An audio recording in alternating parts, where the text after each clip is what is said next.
कौन है ये कश्यप? लेकिन तुम्हें क्यों जानना है कौन है ये कश्यप? और तुम इस परेशानी का उत्तर ढूंढने के लिए मेरे पास ही क्यों आए? तो यार डीजे शुभ के बारे में सब कुछ बताता है कि शुभ को लगता है कि वो असुर है और उसके पास एक पावरफुल कंप्यूटर है जिसका नाम अश्वत्थामा। तो इस पे ऋषि कहते हैं। रुको रुको, वेदों के अनुसार अश्वत्थामा कल की भगवान के साथ लड़ेंगे। तो तुम्हें नहीं लगता कि शुभ खुद को देव समझता है, ना कि कोई असुर? फिर डीजे बताता है शुभ के पिता उसका जन्म उत्तम नक्षत्र में करना चाहते थे, लेकिन कुछ कॉम्प्लिकेशन के चलते उसकी प्री मैच्योर डिलीवरी करनी पड़ी और उसका जन्म अश्विनी नक्षत्र में हुआ। तब से उसके पापा उसे हमेशा से ही असुर बुलाते थे। और दे दिया ये असुर। फिर बाद में उसी ने उसके पापा को मार दिया और उसके कारण मैंने उसे अरेस्ट कर लिया। तब से ही वो मुझे कश्यप कहता है। कश्यप? तो ऋषि कश्यप सप्त ऋषि में से ही एक ऋषि थे। उनकी प्रतिष्ठा वे सब में सबसे ऊंची थी। ऋषि कश्यप की कुल 11 पत्नियां थी। और जब ऋषि कश्यप और उनकी एक पत्नी आदिति से उन्हें पुत्र प्राप्ति हुई, तब वो संतानें चंचल और होशियार थी, क्योंकि ये माना जाता है कि वे सब उत्तम नक्षत्र में जन्मे थे। तभी ईर्ष्या के चलते ऋषि कश्यप की दूसरी पत्नी दिति ने ऋषि से भी संतान प्राप्ति का वरदान मांगा। लेकिन ऋषि ने कहा कि अभी अश्विनी नक्षत्र लागू है। लेकिन ऋषि के लाख समझाने के बावजूद दिति अपने जिद पर अड़ी रही और ब्रह्मांड में संतुलन लाने के लिए ऋषि ने दिति को वरदान दे दी और जन्म हुआ असुरों का।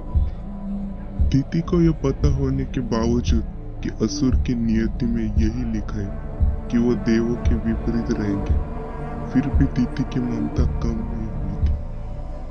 तो अब तुम मुझे बताओ धनंजय, वो तुम्हें कश्यप क्यों कहता था?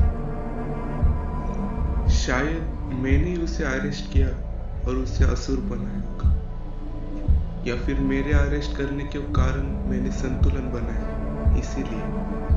जो तुम्हें बोला गया और जो तुमने अब तक किया, उसका कारण और उद्देश्य समझने का प्रयास करो, क्योंकि हर उल्लेख के पीछे एक रहस्य छिपा रहता है।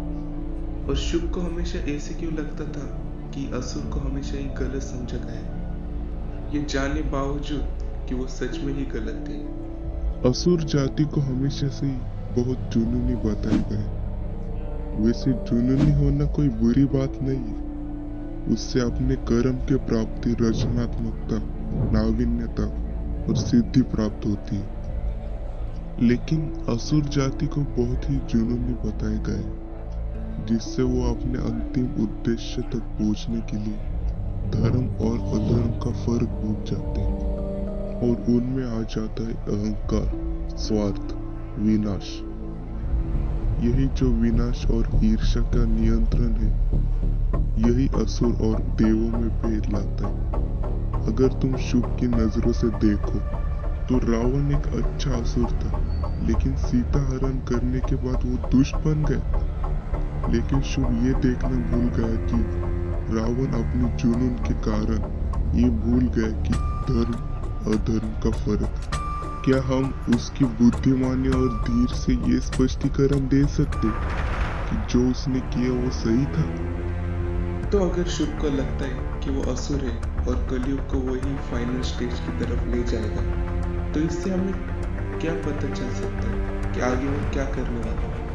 तो पुराणों की माने जाए तो कलयुग के अंतिम चरण में कली अपने परम रूप में होगा। तब उसके पास 2 सेनापति होंगे, कोका और विकोका।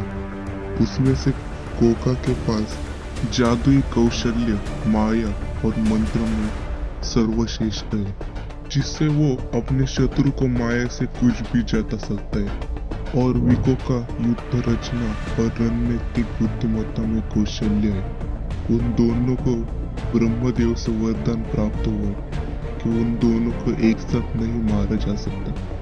अगर उन्हें मारना होगा तो उनको अलग अलग करके मारना होगा। और डीजे ये सब गौर से सुन रहा होता है। कोका भी कोका, नाइस।